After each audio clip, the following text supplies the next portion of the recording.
Welcome to the Growth League podcast, where we interview business owners who have experienced quantum leap growth in their business. In each episode, we're going to dive deep into our guests' firsthand experience about what it was like 90 days before and 90 days after that point when their business started experiencing massive growth.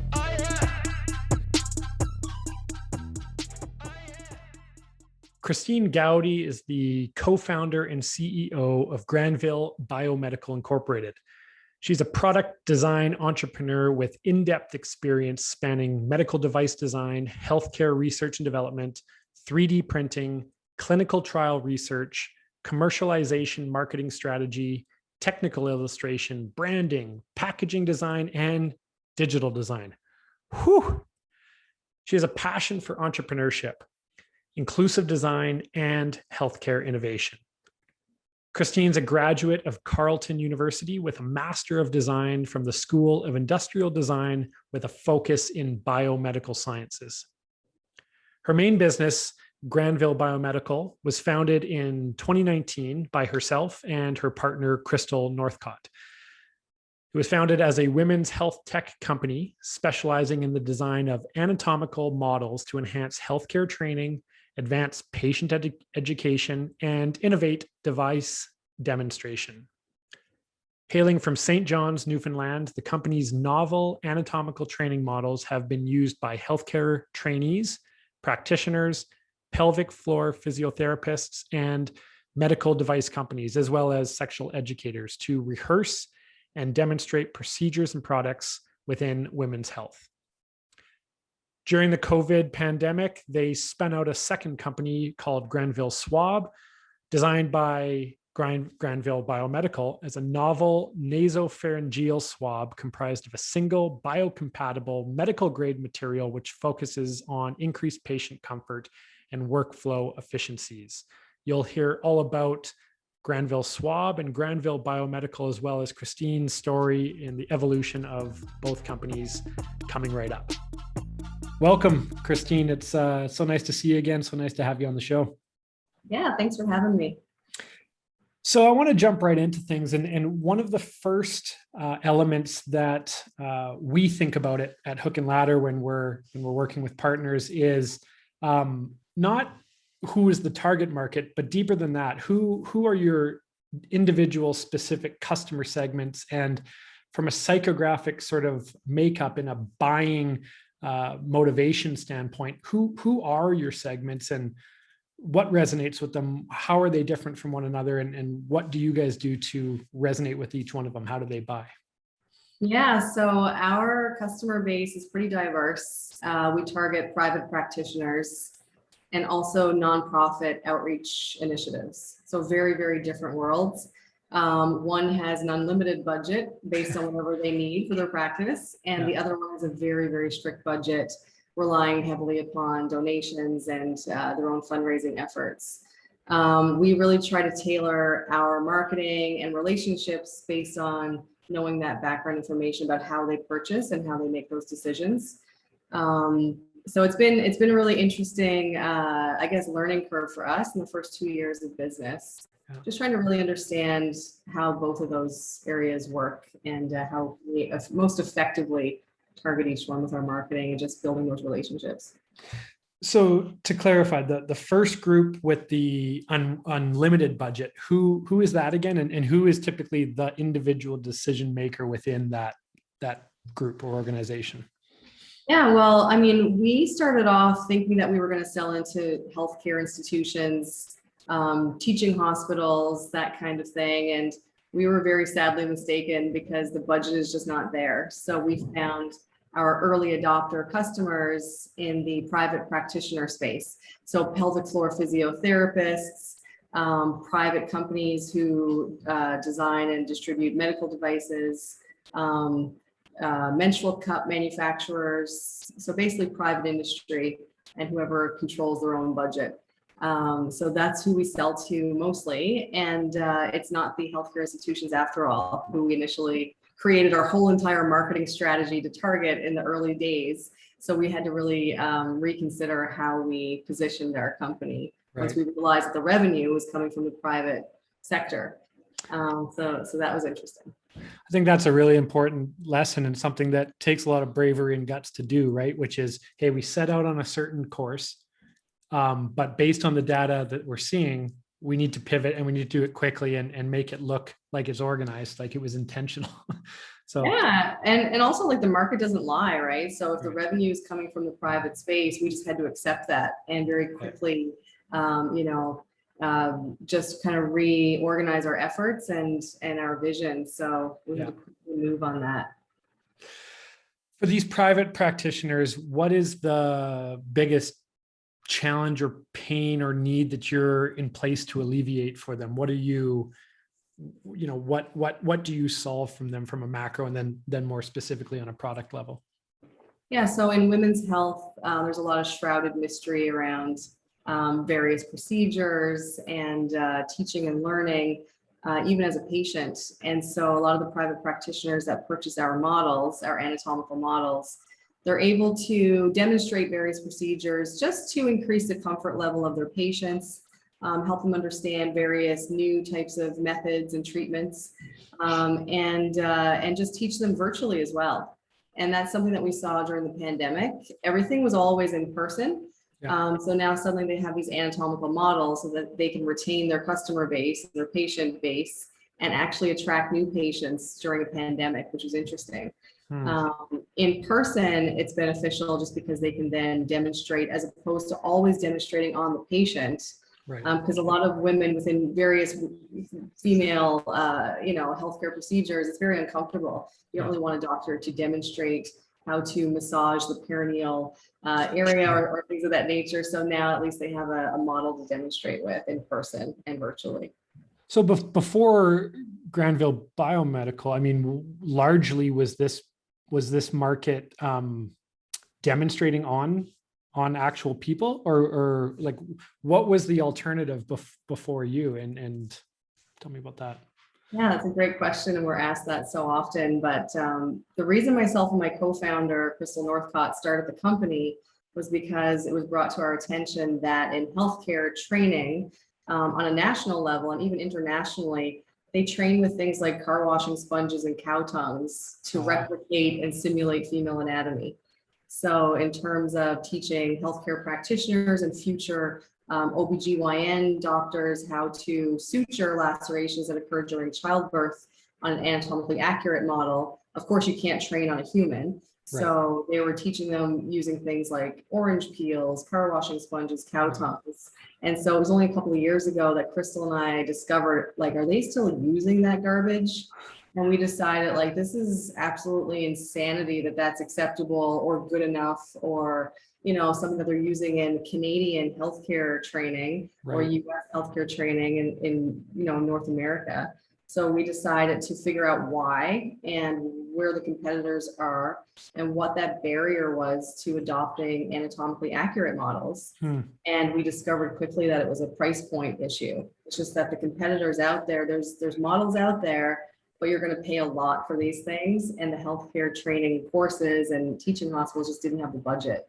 Gotcha. So yeah, we just decided to create something that was accessible, anatomically accurate, and affordable so that we could get these in the hands of anyone who could use them. Okay. No, that makes sense. From the beginning, when you guys, became aware of this issue and this gap in the market, this void,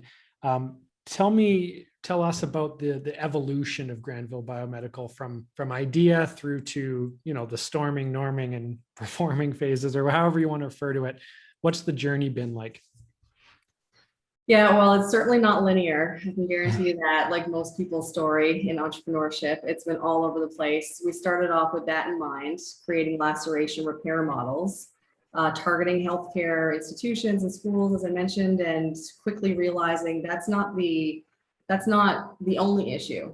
The bigger issue is that disparity in women's health research, in hands-on training, and so much more. So we just kept, expanding our product line to include so many other types of models as well, just to really see where the market was at, who needs what, and how can we service that gap and those multiple gaps in that industry. And when the company turned 1 year old, we had really exciting projections and expectations for the upcoming year. And that's when COVID struck. Yeah. And so it was one of those things where it's kind of, you adapt what you're doing or you die. That's kind of what was in my head. Like, we need to now sink or swim, adapt or die.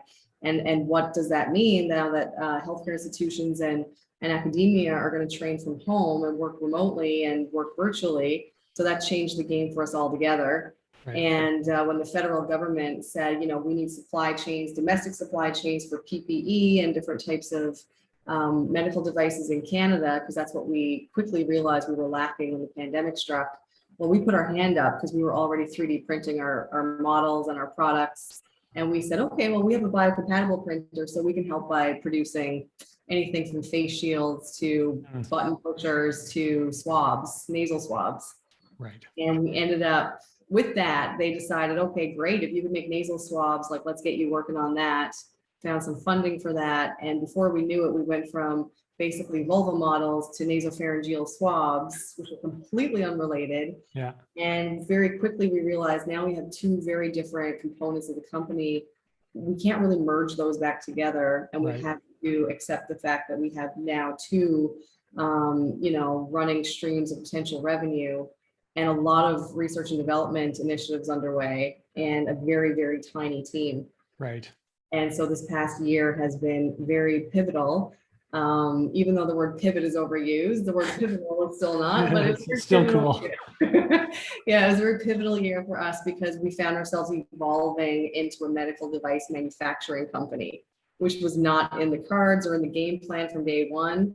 And we just embraced it and decided, if this is where we're being led and this is how we can contribute, then we're happy to do that, while still trying to sell our women's health models and keep that piece of the company alive, because our passion is in the women's health side. Okay. And our social responsibility was in the, building that domestic supply chain in Canada. Interesting. So we're very torn. But it sounds like in both cases, you were adamant about attaching a more important why to it, right? With the women's health models, that's where the passion originally laid. Or was born. With the medical device, that you felt, it's interesting, you said it was a social responsibility. Like, why do you feel called to fulfill that responsibility? Or why did you?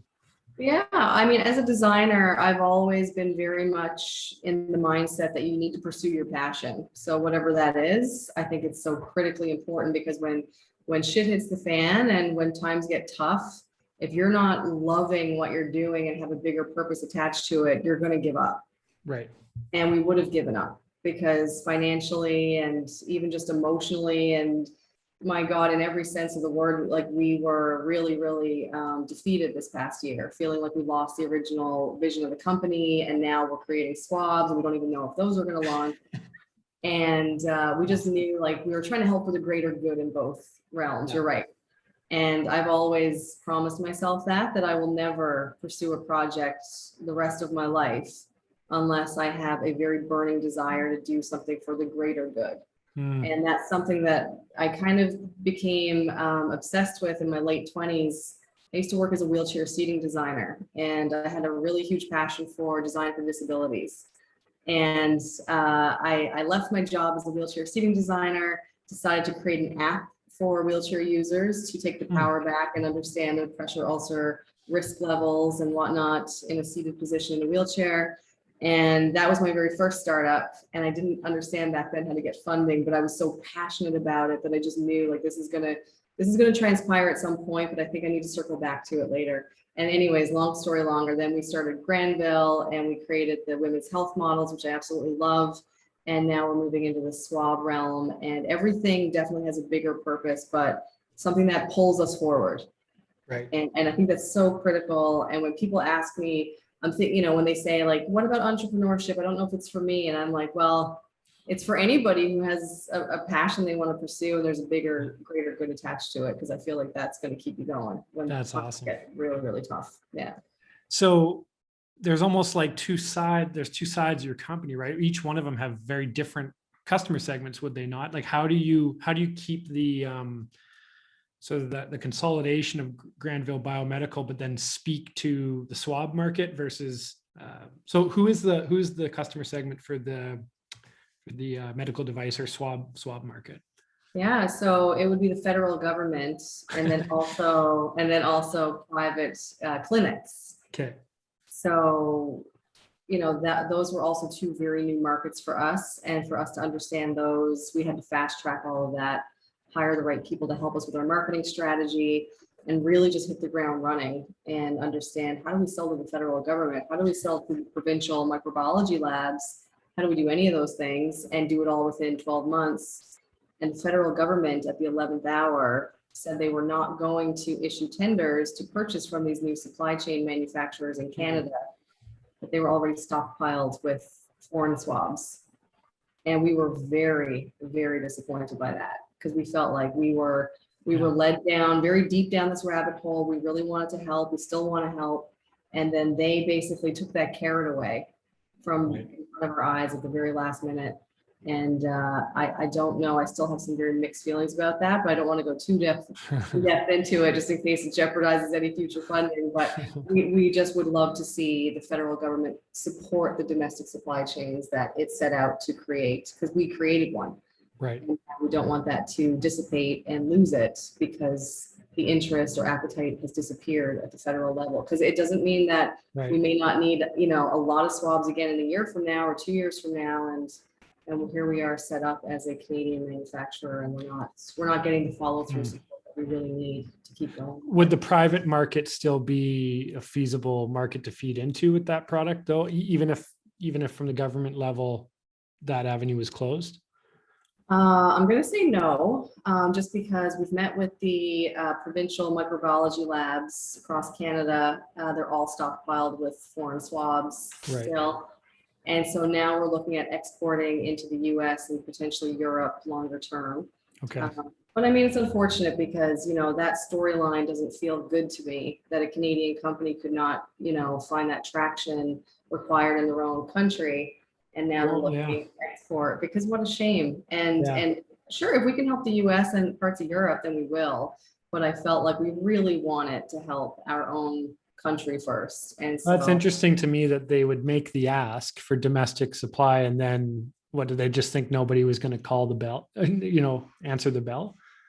I don't know, but I mean, there was 9 companies, 9 in Canada, that became swab manufacturers, and these are companies that were automotive companies, aircraft mechanic companies. There's other healthcare companies that answered the call as well, but there was 9 of us that were approved by Health Canada and launched in the marketplace in Canada. And I don't know, and I can't speak to whether or not the other ones have been successful. We're led to believe if they were, it was very short-lived. And so we're just kind of looking deeper into that now. But, big picture is we need to support Canadian made and manufactured long-term, the sustainability of the country. And, God forbid there's another pandemic, but we need to prepare for that too. And so now I see and just talking to you a couple of times, I don't get the sense that you're going to let this interfere your drive forward. So it's just the next thing, I guess, right? So tell us a little bit about your marketing mix. Like, how do you get in front of, assuming some of the private clinics and private healthcare practitioners are coming to you, but for you seeding initial conversations, what goes into your marketing mix? How does that look? Yeah, well, both parts of the company are very different in terms of marketing. So the women's health, we've had a lot of success with social media with the women's health side, which is ironic because it's a little bit graphic in nature, or perceived to be graphic. I don't know that it's, should be, classified as that, but it is a little bit graphic in nature. We've never been pulled off social media for any reason, which is great. And we found amazing support online through our social media channels, women's health networks, public, private practitioners. And that's been a great mix for us to reach out to a lot of people that way. We found a lot of revenue that way. With the swabs, we've tried that same approach with the swabs, but of course it's just a very different audience. The people that are looking at social media are not purchasing swabs necessarily. So we tried that realm at first to be that, cool company that's making swabs, and we're also on social media. Yeah. And I don't think the two really mix, right? Like a Okay. cool company making swabs, I just don't think it Okay. is such a thing. So we created a different marketing strategy for the swabs.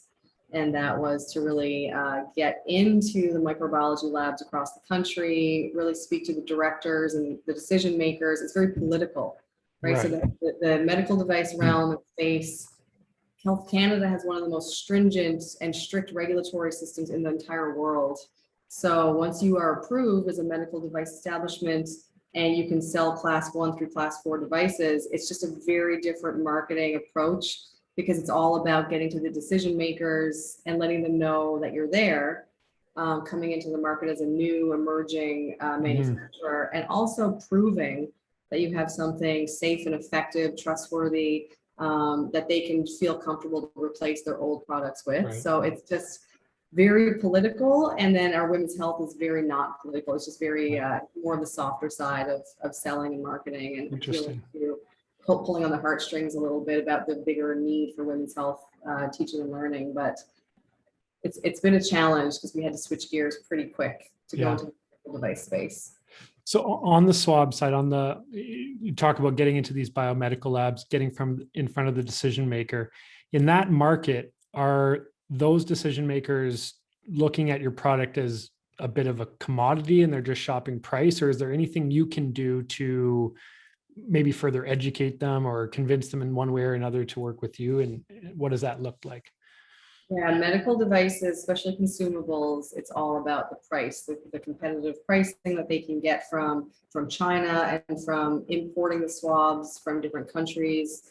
Not to pick on China, but just because there's a huge influx of products from China. And so it really comes down to pricing. And can a Canadian manufacturer compete against the prices coming out of Asia? I'm not sure how you could. We have struggled to do everything we can for our cost of goods to be lowered and to be as economical as possible. And I don't know how we could possibly do it for cheaper. And we're still not at that price point that China sells into Canada for. So it does come down to price. But it also comes down to creating a superior product that I think eventually can gain that traction that you need, but it takes time.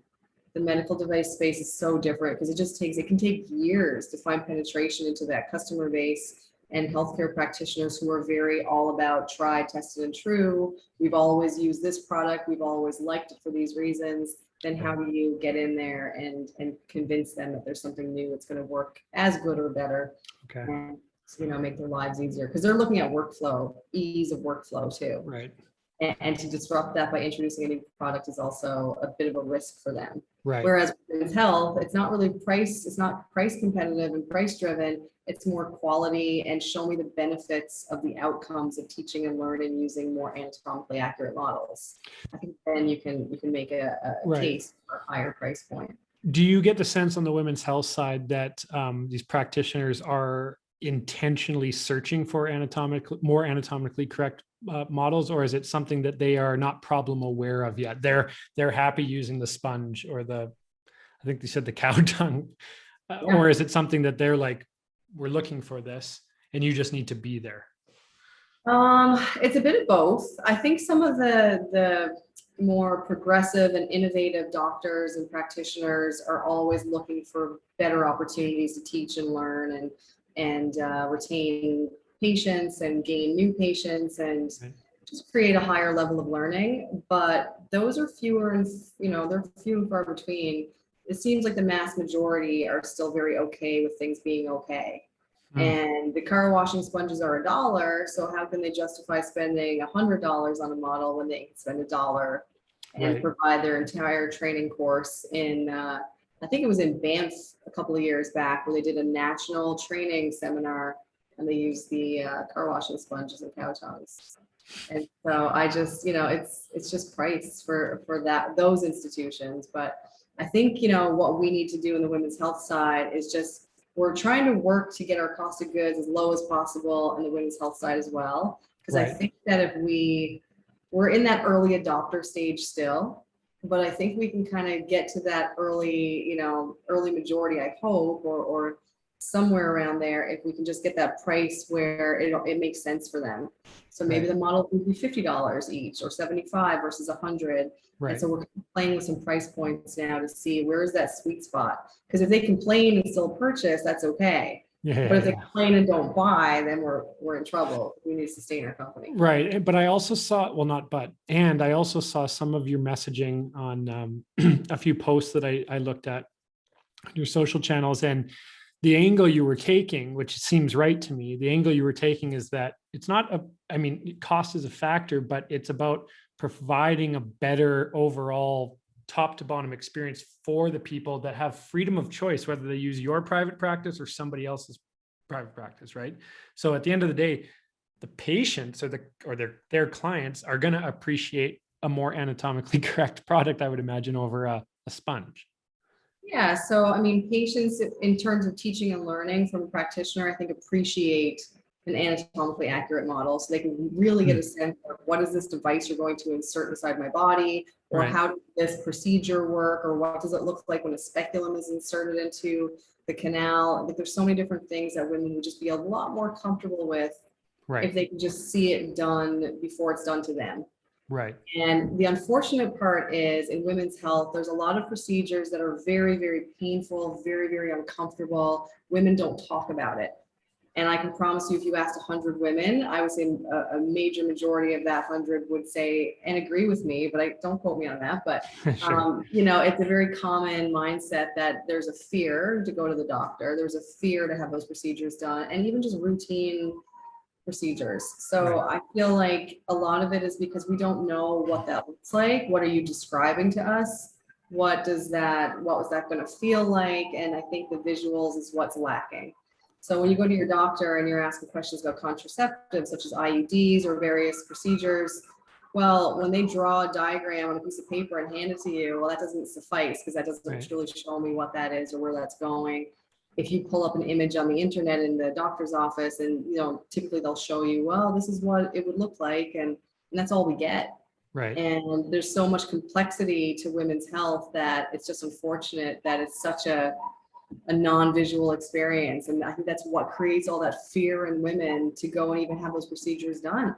Right. So I think, yeah, just in terms of a practitioner helping their patients, definitely, but also if you look at big picture, the safety of the patient overall. Because if you're training on car washing sponges and cow tongues, well, then how do you ever feel comfortable, confident, and competent to go ahead and suture the lacerations caused by childbirth and feel like you really truly have a handle on that, Right. when the only thing you've ever worked on was a car washing sponge, and then Right. suddenly you're a resident and your supervisor says, well, you're going to deliver this baby today, and you're going to do any suturing that's required. And some of the residents have told us their hands are shaking so bad because they've only trained on cow tongues, and there's no kind of markers for what the actual real scenario would look like. And so they're left to deal with all of that while there's a room full of people watching, and biofluids and people crying and babies crying. And they said it's horrendous. Like, it's just really scary for them. So excuse me, your target market in that side of the business, are they aware of this? Because to me, it seems very obvious that would be something that you want to invest in. I'm not sure I understand in terms of, like, are they not problem aware? Do they not get it that this is well, I think almost a requirement? Like, this is something I've been thinking about a lot lately. I think we need to really push the problem. We started the company trying to be a little bit sheepish. Like, we didn't want to make people too uncomfortable because we already knew the visuals would make people uncomfortable. So we didn't want to push the whole, well, here's the risks and here's what people are using. And I just didn't want to be too, I guess, I don't know, turn people off too quickly. Sure.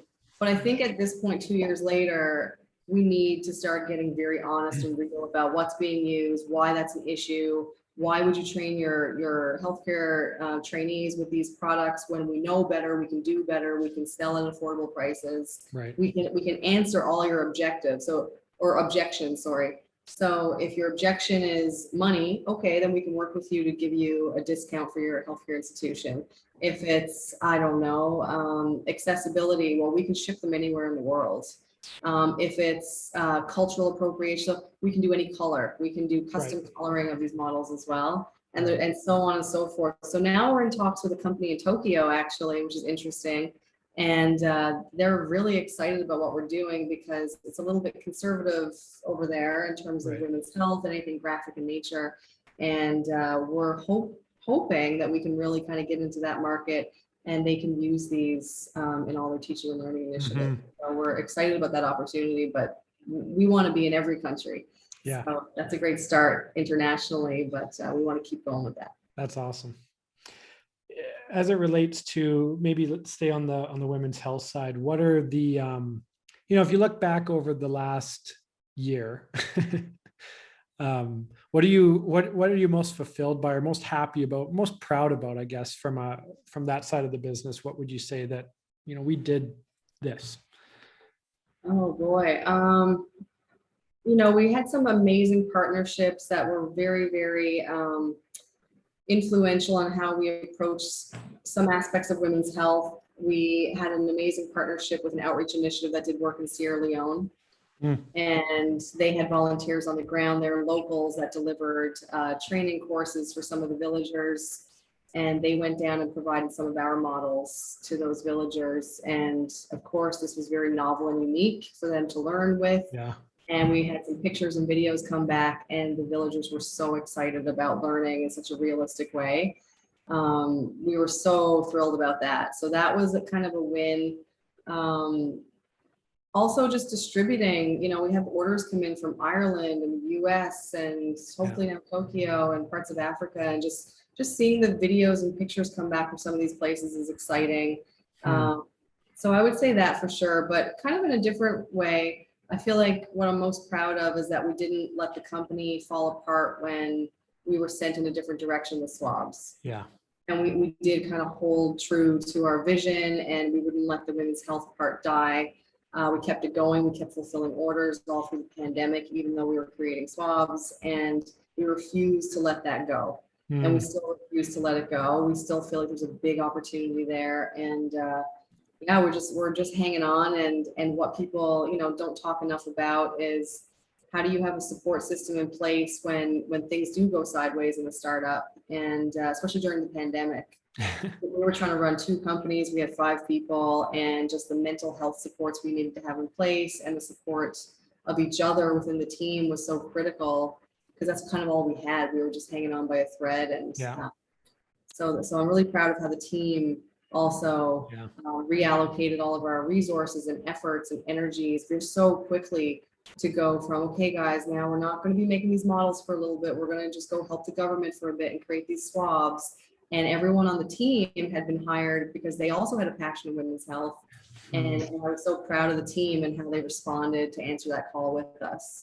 And now we're slowly going back to the women's health piece. Everyone's super thrilled about that, but I'm just so incredibly proud of how adaptable the team was. And that's something that was a surprise, because you don't know until you're tested as to how adaptable, you can be. And I thought that was really cool. Oh, that's a great answer. I think that there's a really important nugget there, which is you build a company around something that you and the team is passionate about, and you pour everything into that.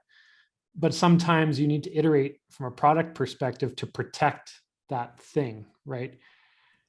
But in so doing, keeping your head on the swivel and saying, hey, maybe there's a market for this other thing too, which was originally intended to protect the original thing. You're following me, but you understand the idea that your customer segment has, a desired transformation that they want to achieve. And if you have the resources from, in your cases, technology and a material standpoint to fulfill that, then why not? But I love it how you use that tactic to protect the original thing, right? Yeah. And I can almost feel like when you're talking about that, I can feel the sense of enthusiasm your team must have, right, in coming back into the original why, right? Yeah. Because I keep saying, we're still here, we're still alive, we're badly burned, but we're still here. And we're hanging on, and the team's excited now to recalibrate again towards women's health, at least for now. So that's exciting, and I feel like we're always looking for ways now to bring our swab ideas and research and development back to women's health. So we've been working on some really cool novel pelvic exam swabs, Oh, believe it or interesting. not. So yeah, That makes sense. Totally yeah. makes sense, right? Just one day I thought, well, now we have swabs and vulva models. Is there any way? And I went, oh, well, why don't we just create a swab for women's health? Let's just see if it can take off or if we can get some traction there. But now we have some really cool iterations and designs of some really interesting pelvic exam swabs. That's awesome. That's kind of the future and what we'd love to see happen. That's where we're at. That's awesome. What about on the other side, like from a growth standpoint, what is the biggest challenge that you're faced with right now? Stay on the women's health side first. Yeah, lack of investment. Okay. We've had a very, very hard time sourcing investment. We've had amazing, generous funding through the National Research Council and various other sources. But in terms of private investment, it's hard for us to prove that the women's health side of the company is massively scalable. Okay. So Why is that? I think just because the revenue has been a little bit in pieces, and Sure. we get like chunks of revenue here and chunks there, but to show the consistent flow of revenue has been challenging. Okay. And as things start to ramp up now, you know, we've had some investor conversations, and we're trying to figure out how to truly scale this so that we can automate the production and create you know, I guess just more opportunities to sell in bigger volumes. But investment has been very, very difficult for us. Right. So without private investment, we can only grow to a certain extent without. Is that the main thing that the private investors are looking for is consistency of revenue? Yeah, okay. Yeah, definitely. So yeah, we're just trying to figure out some new ways now that we can sell large volumes, and that's going to kind of get us, I guess, in front of more investors, and we're just going to keep pushing and trying. You know, the best type of, I guess, investment is just revenue through our company. So Sure. we're hoping, yeah. Then you don't owe anything to anyone. We're secretly hoping that that's what's going to happen, other than aside from relying on, you know, potential investors. I feel like that's just a risky move to wait on investors.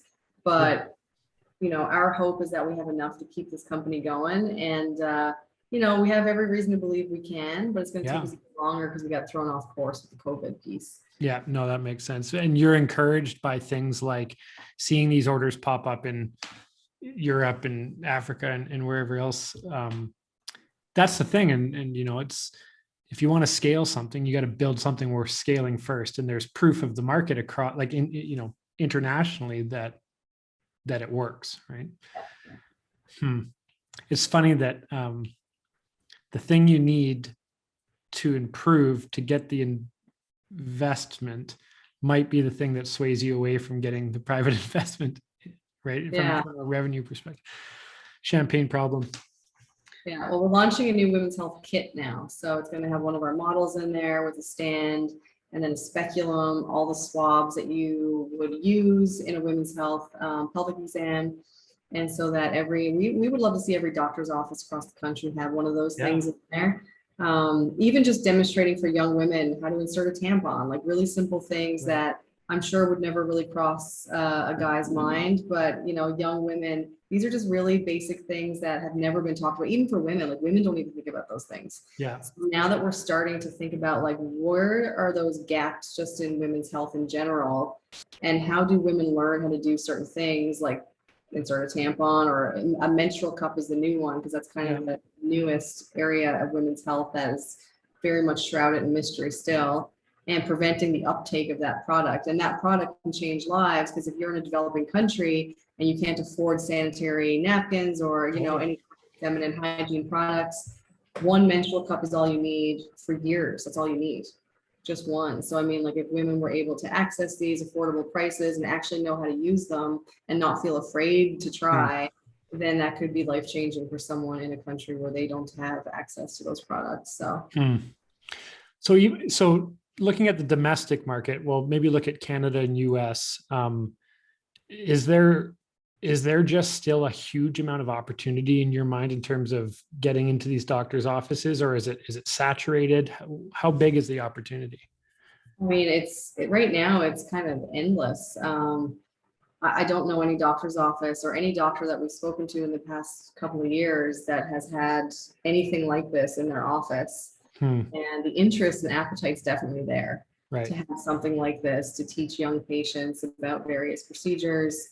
So I think there's a lot of different areas that we're hitting here. So general practitioners, your family doctor's offices, any sort of OBGYN doctor or practitioner, healthcare trainees just to be able to train with, private practitioners, so pelvic floor physiotherapists that want to teach their patients about various ways to strengthen the perineum and the pelvic floor and whatnot. So I feel like there's just so many areas. And also sexual health. I think this is something that we didn't really think too much about in the early stages, but there's been a huge demand for anatomically accurate models in sexual health. And they've been using a lot of, sex toys and things that are, not, I would say anatomically accurate when they come in, fluorescent pink skin tones and whatnot. Yeah. And so we've also had some purchases from different sexual health organizations.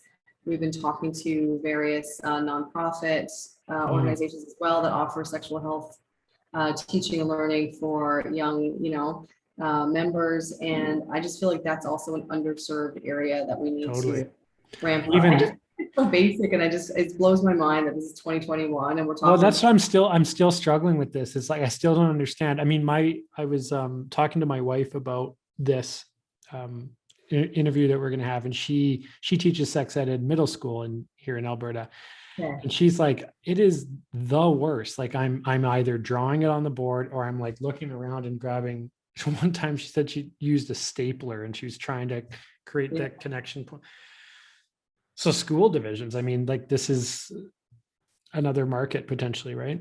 Yeah, and I just think it comes down to price points. And okay, now are these reusable? Sorry to interrupt. Are these reusable? Because it's like, come on, people. Like, I know. Well, the suturing models eventually will wear out, right? Sure, So maybe you get an academic school year, maybe 30 suturing sessions out of a suturing model.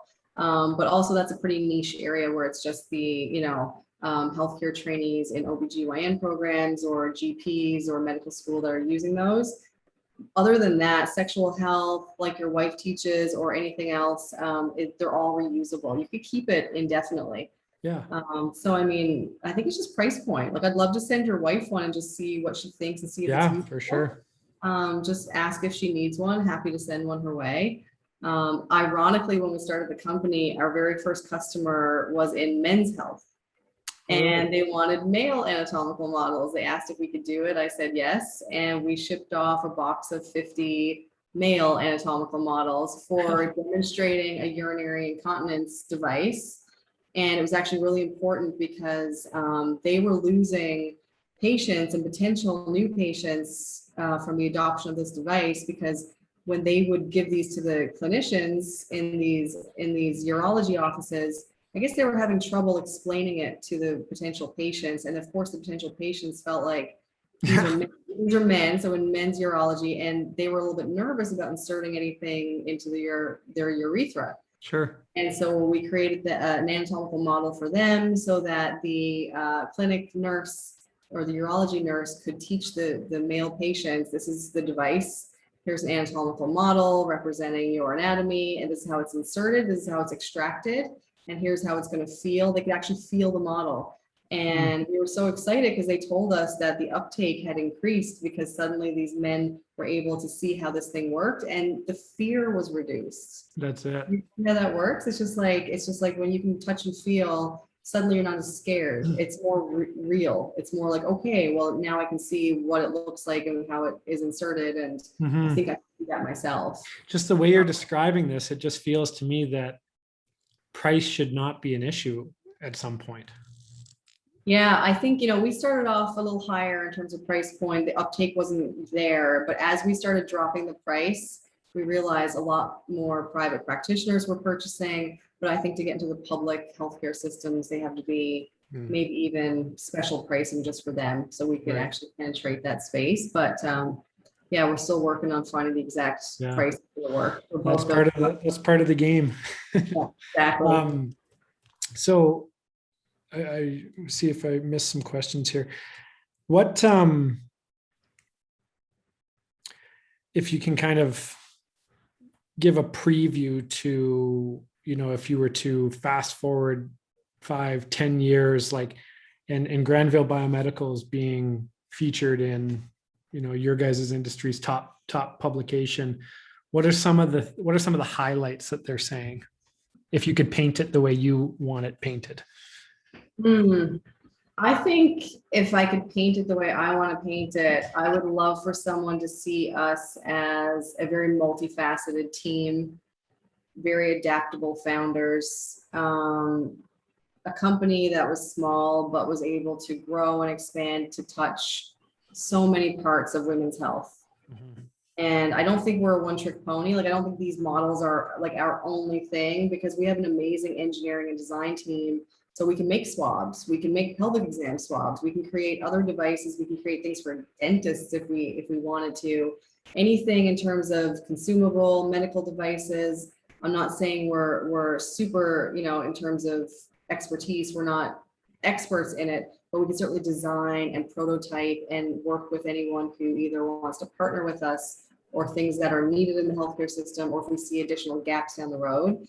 So I feel like we're going to keep doing that. We're going to keep, maybe it's a new model that has different features or whatever it is, but I think I want to be known for that company that was small but mighty and touched so many parts of women's health that eventually people had to listen.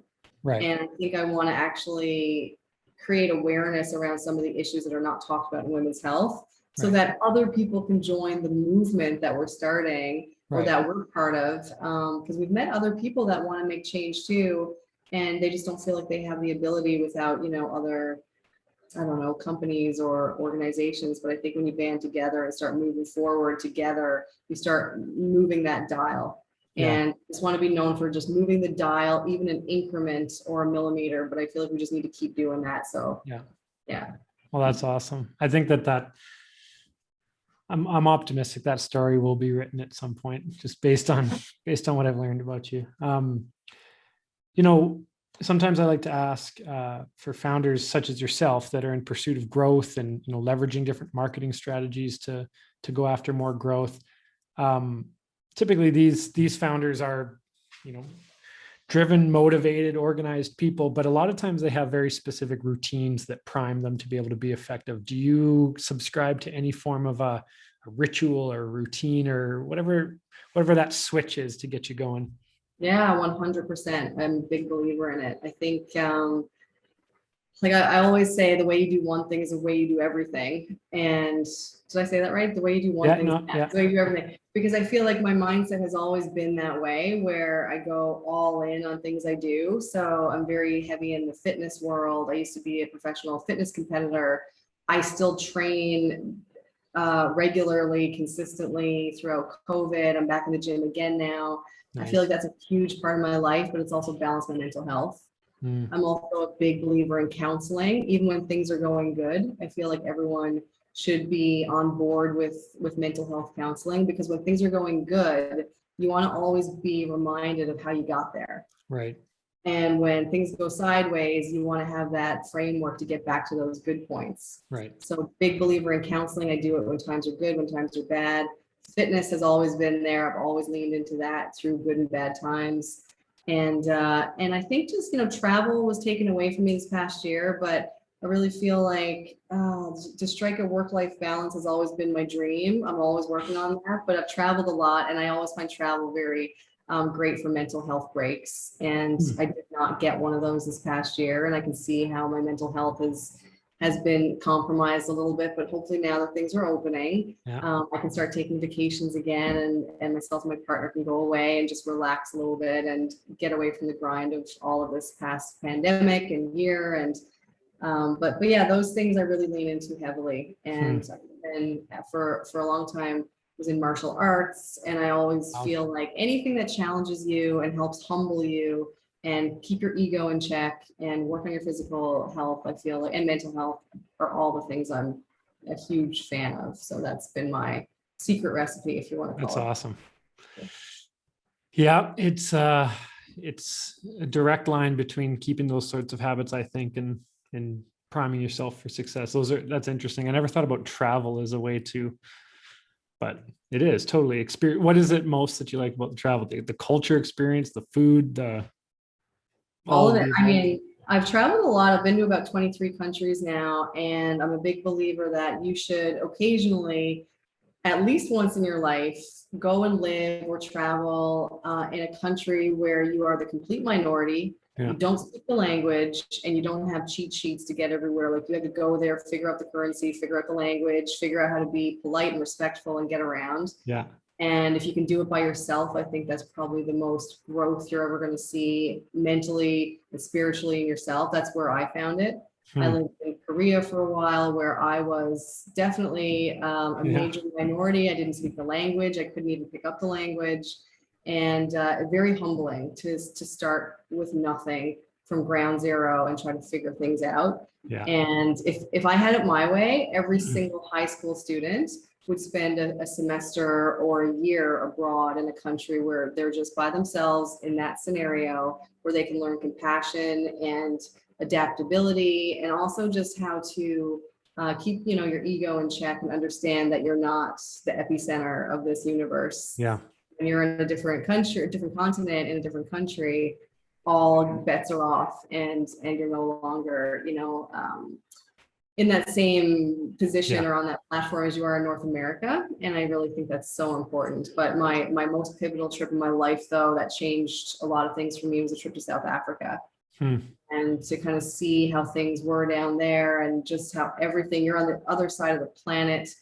And, it's just, it's a very humbling experience. But I always say that you'll never be the same once you see the sunrise or set from a different continent. You'll never be the same. That's true. That's awesome.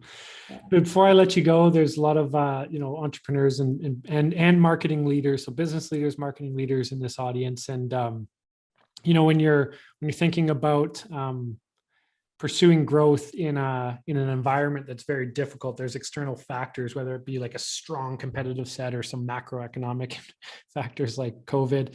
What words of encouragement do you have for these people? Anyone who's thinking about starting a company, or anyone, well, they've started and they're in sort of that 1 to 2 year mark, okay, and and in pursuit of growth, and there's a few factors piled up against them. I think the main key takeaway for me, and I can only speak based on my own experience, is to keep your options open, to not be so narrow-sighted that you think where you start is where you're going to end up. Mm.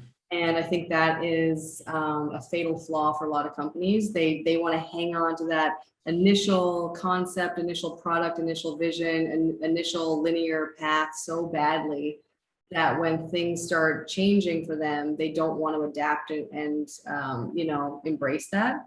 So I just feel like your path's going to be non-linear no matter what. And the easier it is for you to adapt and kind of run with that as changes come, I think the more success you're going to find. That's Because awesome. like we talked about in the beginning, the market doesn't lie. So if one part doesn't work, there's absolutely no reason why you can't move into something very different very quickly. Fail fast and figure it out and go on to something else and keep your company alive. That's right. So, yeah, that's my 2 cents. So I don't know where we're going to end up, and I do hang on to women's health, but there's no guarantee. Right. So we're going to do what we can in that space and just keep moving forward. And if it's medical devices, then it is, but we will always keep something in women's health alive and well. So that's our promise to that space. That's awesome. Such a joy talking to you, and I've learned so much, and I'm sure the audience has as well, and rooting for you big time. So Oh, thanks so much.